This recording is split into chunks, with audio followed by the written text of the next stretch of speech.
ભારત દેશના અત્યારે ચૈત્રની નવરાત્રિ ચાલી રહી છે। આજે નવરાત્રિનો છેલ્લો દિવસ એટલે કે નોમ અને અસારવા વિસ્તારના ચમનપુરામાં ઘીવાળી ચાલીને બહાર આવેલું ફૂલ જોગણી માતાનું મંદિર, જેમાં આજે 7મો પાટોત્સવ જય જોગણીમાં મિત્ર મંડળ ચમનપુરા દ્વારા ખૂબ જ હર્ષોલ્લાસ સાથે મનાવવામાં આવ્યો, જેમાં મોટી સંખ્યામાં લોકોએ ભાગ લીધો હતો।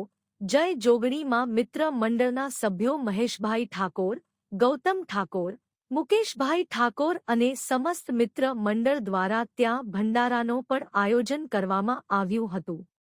દર વર્ષની જેમ આ વર્ષે પણ ધૂમધામથી આ પાટોત્સવ મનાવવામાં આવ્યો હતો, જેમાં અંદાજિત 5000 જેટલા લોકોએ આ પ્રસાદીનો લાવો લીધો।